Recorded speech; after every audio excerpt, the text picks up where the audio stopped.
శుక్లాం బ్రహ్మ విచారసార పరమాద్యాం జగద్వ్యాపినీం వీణా పుస్తకధారిణీం అభయదాం జాడ్యాంధకారాపహాం హస్తే స్ఫాటికమాలికాం విదదతీం పద్మాసనే సంస్థితాం వందే తాం పరమేశ్వరీం భగవతీం బుద్ధిప్రదాం శారదాం. శ్రీ మహాగణాధిపతయే నమః. శ్రీ మహాసరస్వత్యై నమః. శ్రీ గురుభ్యో నమః. శుక్రగోచారము అంటే శుక్రుడు సంచరించడం మూలకంగా ద్వాదశ రాశులలో జన్మించినటువంటి వారికి ఎలాంటి ప్రభావము ఉంటుంది, ఎలాంటి ఫలితాలు ఉండబోతున్నాయి అనేటువంటి విషయాన్ని మనం చూసినట్టయితే, శుక్రుడు ప్రతి మాసము ఒక రాశి నుండి ఇంకొక రాశికి మారుతూ ఉంటాడు. మారినప్పుడల్లా మనకు ఒక స్థానం కూడాను మారుతోంది.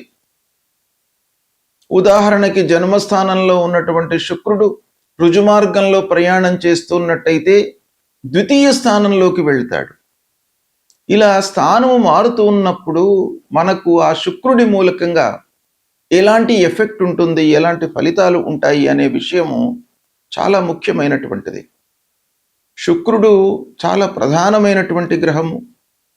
శుక్రుడి మూలకంగా మనకు జీవితంలో అన్నిటికంటే ముఖ్యమైనటువంటిది ఆనందము, సౌఖ్యము, సుఖము, ఇలాంటివన్నీ కూడాను శుక్రుడి మూలకంగా కలుగుతాయి. కాబట్టి శుక్రుడు గోచార రీత్యా ఉత్తమమైనటువంటి స్థానాలలో సంచరిస్తూ ఉన్నప్పుడు, లేదా జన్మ సమయంలో శుక్రుడు అనుకూలమైనటువంటి స్థానాలలో ఉన్నప్పుడు, శుక్రాంతర్దశ జరుగుతూ ఉన్నప్పుడు, శుక్ర మహర్దశ జరుగుతూ ఉన్నప్పుడు మనకు తప్పకుండా ఆ శుక్రుడి మూలకంగా మంచి ఫలితాలు ఉంటాయి. అంటే సంపాదన, చదువు ఇవన్నీ కూడాను ఎలా ఉన్నప్పటికీ మనిషికి జీవితంలో ఆనందము, సంతృప్తి అనేటువంటిది ముఖ్యమైనటువంటిది. కాబట్టి శుక్రుడి మూలకంగా ఇది కలుగుతుంది. ముఖ్యంగా మహిళలకు శుక్రబలం చాలా శ్రేష్టము అనేటువంటిది శాస్త్రం చెప్తోంది. స్త్రీణాం శుక్రబలం శ్రేష్టం అని. స్త్రీలకు, ముఖ్యంగా గృహిణులకు ఇంటి వాతావరణము ఇవన్నీ కూడాను అనుకూలంగా ఉండి వాళ్ళు సుఖంగా, సౌఖ్యంగా, సంతోషంగా ఉన్నట్టయితే అందరూ కూడాను, పిల్లలు, పెద్దలు అందరూ కూడాను సుఖమయమైనటువంటి జీవితాన్ని గడపడానికి అవకాశాలు ఉంటాయి. కనుక శుక్రుడి యొక్క గోచారానికి అత్యంత ప్రాధాన్యత ఉంది.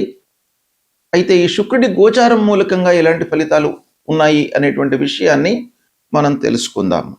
మిథున రాశి వారికి శుక్ర గోచారము ఎలా ఉంది? శుక్రుడు 4 జూలై 2026 నుండి 1 ఆగస్టు 2026 ఈ మధ్య కాలంలో సింహరాశిలో సంచరిస్తున్నాడు. అంటే ఈ సింహరాశిలో సంచారము మిథున రాశి వారికి తృతీయ స్థానం అవుతుంది. అంటే తృతీయ స్థానంలో శుక్రుడు సంచరిస్తున్నాడు. తద్వారా మనకు ఎలాంటి ఫలితాలు ఉంటాయి అనే విషయాన్ని మనం చూసినట్టయితే, శుక్రుడికి తృతీయ స్థానము గోచార రీత్యా శుభప్రదమైనటువంటి స్థానం, మంచి ఫలితాలను ఇచ్చేటువంటి స్థానం గనుక మీరు సాహసంతో నిర్ణయాలు తీసుకుంటారు, సమయ స్ఫూర్తితో మెలుగుతూ ఉంటారు. సమయానికి ఏ నిర్ణయం తీసుకోవాలి అనేటువంటి ఆలోచనకు తగినట్టుగా మీరు నిర్ణయాలు తీసుకోవడం మూలకంగా మీకు అనుకూలమైనటువంటి ఫలితాలు ఉంటాయి. ముఖ్యంగా పరిచయాలు ఏర్పడతాయి మీకు ఈ సమయం లోపల. మంచి స్థాయిలో ఉన్నటువంటి వారితో పరిచయాలు ఏర్పడము, తద్వారా శుభ ఫలితాలు ఉంటాయి. ఆత్మీయులు, బంధువులు, సోదరులు వీళ్ళందరి యొక్క సహాయ సహకారాలు మీకు అందుతాయి. ప్రయాణాలు కలిసి వస్తాయి. ప్రయాణాల మూలకంగా లాభము చేకూరుతుంది. ఇకపోతే ముఖ్యంగా మీడియా రంగంలో ఉన్నటువంటి వాళ్లకు, సాహిత్యంలో ఉన్నటువంటి వాళ్లకు, సంగీతంలో ఉన్నటువంటి వాళ్లకు, కవులకు, కళాకారులకు ఈ సమయము చాలా అనుకూలంగా ఉంది. ఇక వ్యాపారం చేస్తున్నటువంటి వాళ్లకు వ్యాపార విస్తరణకు అనుకూలమైనటువంటి సమయము. మీరు వ్యాపారము విస్తరణ చేయాలి, ఇంకా ఎక్స్పాన్షన్లోకి వెళ్ళాలి అనేటువంటి ఒక మనస్తత్వంతో ఉంటారు. అది మీకు బాగా కలిసి వస్తుంది. ఉద్యోగంలో కొత్త బాధ్యతలు మీకు ఇస్తారు యాజమాన్యము, అధికారులు. అంటే మీ యొక్క పనితనానికి గుర్తింపు లభించి మీకు మంచి పనులు యాజమాన్యము అప్పజెప్పడము అనేటువంటిది ఈ సందర్భంగా జరుగుతుంది. మంచి ఒప్పందాలు వ్యాపారస్తులు చేసుకుంటారు. ఆర్థికమైనటువంటి లావాదేవీలు మీకు అనుకూలంగా ఉంటాయి.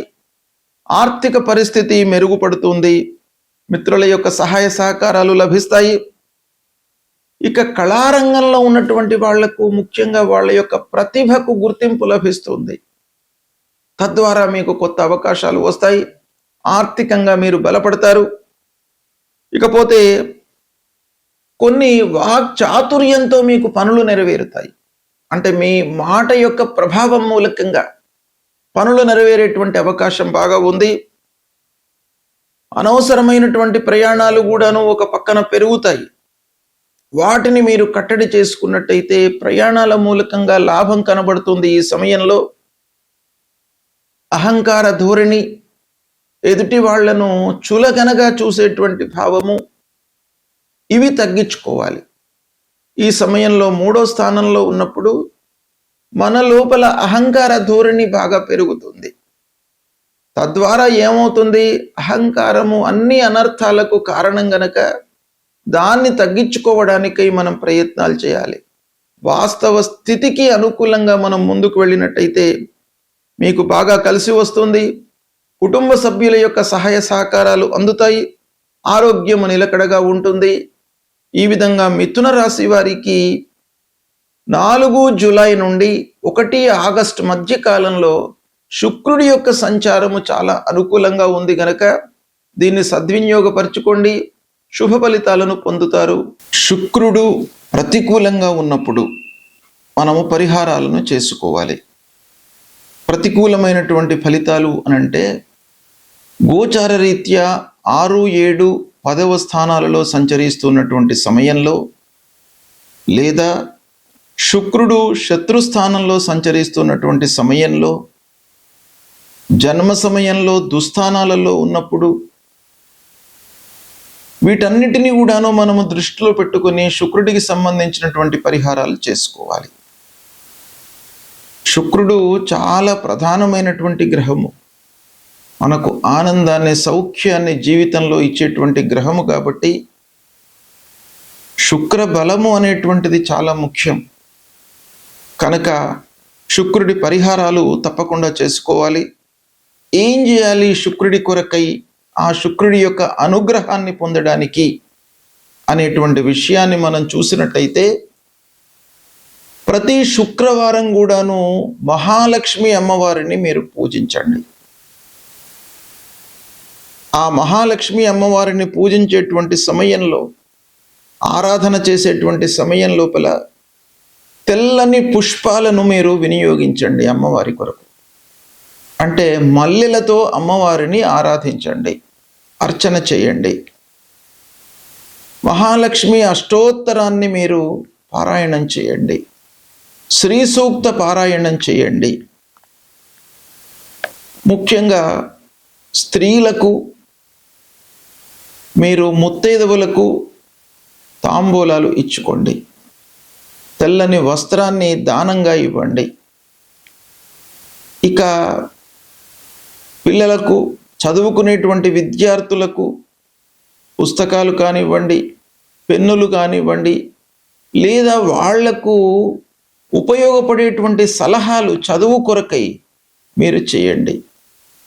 మీ స్థితిని అనుసరించి వాళ్ళ చదువు కొరకై ఉపయోగపడేటువంటి ఆర్థిక సహాయాన్ని కానివ్వండి, లేదా సలహాలను కానీ ఇచ్చినట్టయితే ఆ శుక్రుడి యొక్క అనుకూలత మీకు కలుగుతుంది.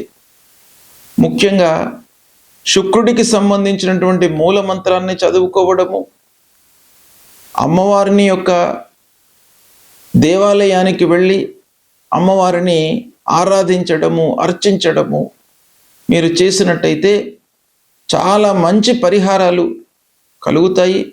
ఆ అమ్మవారి యొక్క అనుగ్రహం మూలకంగా శుక్రుడు మీకు అనుగ్రహిస్తాడు. తద్వారా శుక్రుడి మూలకంగా కలిగేటువంటి ఆ దుష్ప్రభావం ఏదైతే ఉందో అది దూరం అవుతుంది. అమ్మవారి యొక్క అనుగ్రహం కలుగుతుంది. తద్వారా మీకు శుభ ఫలితాలు కలుగుతాయి. కనుక అమ్మవారిని పూజించండి, సత్ఫలితాలను పొందుతారు. శుభం.